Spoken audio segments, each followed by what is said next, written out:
Magandang tanghali po sa ating lahat mga kabayan. Nandito po tayo muli sa pabahay ni Mami Delia. Oh, wow, Mami Delia, tingnan nyo po. Opo, maganda na po. Oh, di ba? Medyo Opo, mga kababayan, dito po mahaba-haba na. Nakailang na naman. file na po sila, Mami Delia, sa hollow blocks. Kunting kimbot na lang yan. Matatapos rin yan. So, ayan po. Matutuwa na lahat yung ating mga sponsors, yung ating viewers, no? Dahil malapit-lapit na ito matatapos mga kabayan. Napakahangin naman ngayon dito, Mami D. Opo. Ayaw mo nun, presko tayo. Ha? Kahit mainit, ayaw mo nun. Kahit walang aircon, presko. Ay, presko. Kaya nga. Hello, Pastor. Magandang araw po, Pastor. So, ayan po, Mami D. Ito na yung ano natin. Ito na yung pinakakwarto mo. Ayan. Opo. So, dito na, hindi ko na palagyan ng division yan kasi liliit at kung meron tayong mga gamit na ilalagay, no? Then, ito yung CR, Mami D.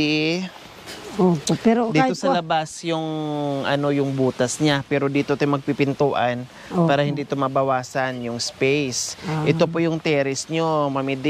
saan po? Ito po, ito yung terrace. Opo. Oh, ito yung terrace natin. Then dito tayo maglalababo. Ayan, lababo yan. Tapos lababo din ito. So, Bakit ganyan po mga kabayan, maluwang na maluwang na. Opo. Anong bakit? Anong tanong yung bakit? Bakit sabi mo po, kwarto ko lang? Bakit pag natapos, iwanan nyo na lang ako dito? Hindi. Kwarto natin. Ah. Oh, pag Tika. nandito, Opo. Kung sabihin ng mga ibang artista, sama kami, Lore. oh, Kukuha ng shooting. Saan tayo welcome sa matutulog? lahat ng Opo. matulog. O, tika.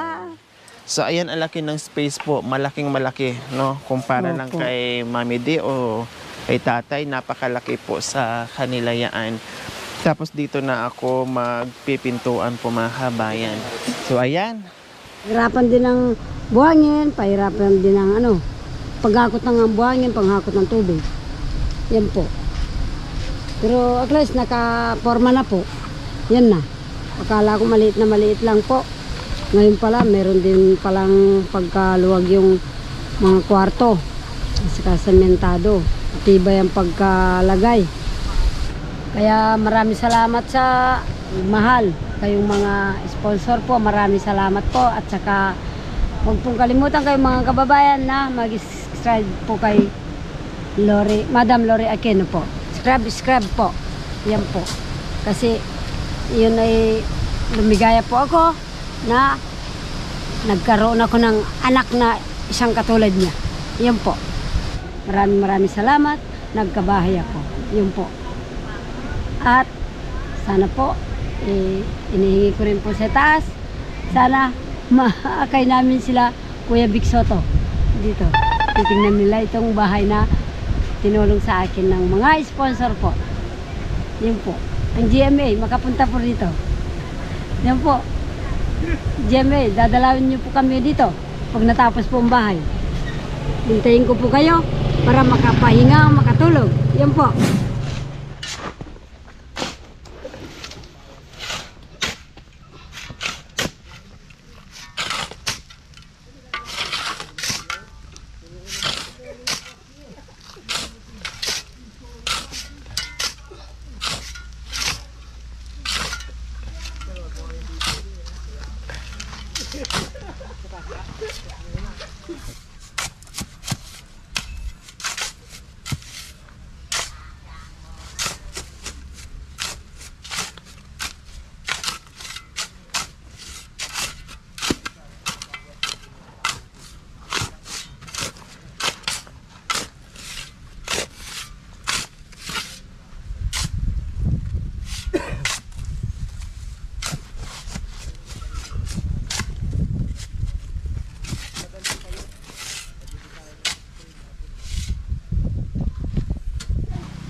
baka pa. Wow, Mami D, malapit-lapit na. So mga kabay, nakita nyo po, napansin nyo po nakabakal po siya.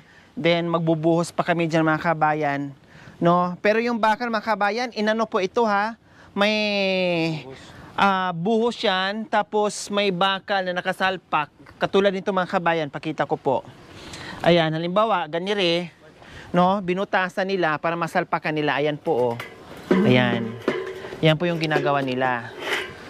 Binubutasan nila para titibay, tapos bubuhusan pa. Bawat patong may kabilya po mga kabayan. Look at that. Oh. Bawat patong may kabilya, bawat patong may kabilya. Kaya ang dami niting kabilya na kailangan.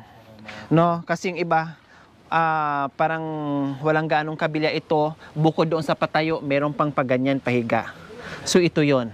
Ayan po yung mga kabayan. So nakailang patong na. No? So, ayan po. Ganito na ito na po yung lababo natin dito. Kasi ito po kasi mga kabayan, tatambakan pa yan. No? Kasi hindi yan, malalim yan. Siguro mga dito po yan mga kabayan. O, ang laki na. Ilang araw na mga kabayan. Meron na tayo nakikitang bahay. Mami D, hali po kayo. Pasok po kayo sa bahay mo. Opo, ikaw naman. Tapos, Masanting yan. may malaking bintana tayo dito. Nakakristal yan. Opo. Malaking bintana dyan. Tapos dito meron din standard size na bintana para ang hangin papasok mula doon. Tapos yung mga kusina natin dyan, lower lababo, maglalagay ako ng maliit na bintana para ang hangin papasok, sa kabila din papasok.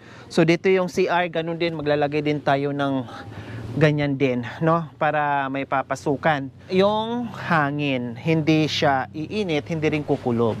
So ayan, mga kabayan. Siguro mga next day po mga kabayan, naka-trusses na yan, no? Maglalagay na sila ng trusses few days, baka may bubong na ito mga kabayan. Kung lahat lang siguro madali, no, kung hindi lang pahirapan yung paghakot ng tubig, materyales, marami na tayong nagawa mga kabayan. Ang problema dito din natin, kasi ano nga po yung ating lupa, no, hindi pantay, slanting po yung lupa natin. So, medyo marami-rami yung kakainin na hollow blocks, no, at saka semento. Kasi maghuhukay dyan para sa deposito, and then aakyat yan dito. Lilibil yan dito sa poste. Itong mahabang poste, lilibil yan dyan. Kung hanggang saan yung dito ay ganun din, pantay. So medyo mahirap. Kasi yun nga, sabi ko kanina, slanting yung lupa, no? Slanting yung lupa. Kaya kailangan kung anong dito sa harapan, hahabulin dito. No, hahabol talaga. Katulad nito, maraming naka-file na, tapos doon iilan lang dahil slanting yung lupa. Ba kayo sa bahay niyo, Mami D? Opo, nako, maraming salamat sa iyo. Kung hindi ikaw, hindi ko nakilala ang mga, hindi nila ako nakilala ng mga sponsor. Totoo, nako. Talagang hindi ko magagantian sa inyo. Ang hirap na. Prayer na lang po ang igaganti nyo sa mga sponsors natin. At sa mga taong nagmamahal, sa patuloy panunood without skipping ads, no, pakikiisa sa ating munting adikain, no, sa mga followers, subscribers, sponsors, nako, sigad na ang bahala sa kanila. Yun lang yung bukod tanging maiganti natin sa kanila, Mami D, di ba? At ipag-pray din natin na marami pa tayong matulungan na hindi lang po kayo. Yun nga po, iniisip ko. Yun. Tinatawag ko sa Panginoon. Sana, Panginoon, maraming salamat sa itong mga batang hinila mo, naabutan nilang hirap ko. Pero ito ang ginawa nila sa akin, hindi ko magantian. Lord, sabi ko, sana huwag mong pabayaan ang bansa namin, awakan mo ng gusto. Yun po. Dahil kawawa ang lahat, maraming mga bata na hindi pa nakita ang lahat, sabi ko po. Kasi wala pa silang malay. Mapaunat man o mapaahita man, kawawa. Kaya, Panginoon, hawakan mo ng gusto ang aming bansa. Yun po ang tinatawag ko dahil po alam ko mga sponsor natin, mababait. Sana po, may mahaba pang buhay ang ibibigay ang Panginoon sa kanila. Yun po ang iniling ko po sa Panginoon. Sana mahabang buhay, bigyan po kayo ng Panginoon natin. Yan po ang masasabi ko sa sarili ko. So ayan po mga kabayan, ngayon pa lang ay malaking pasasalamat na sa lahat ng pagmamahal sa ating mga sponsors na pinagkaloob niyo po dito kay Mami D, no, na talagang all-out support ay nandiyan na sa inyo. Maraming salamat. Sa kanila po ako magbanggit dahil meron pa nagpapahabol para pang-isahan yung aking banggit doon sa lahat ng mga sponsors kung magkano, kung sino, no, pag natapos na ang bahay. Pag na-finish na po lahat, no, doon na po tayo mag-announce, no, kung sino-sino po yung nagpaabot ng pagmamahal dito kay Mami D at para makita natin ng bongga, no, tapusin po muna. Thank you for watching. Don't forget to like, share, and subscribe. Hey there. Subscribe to my channel. And also press Yori this bell Aquino icon. Talita, mabuti ang puso, di kayo hahayaan, tutulong sa mga kababayan.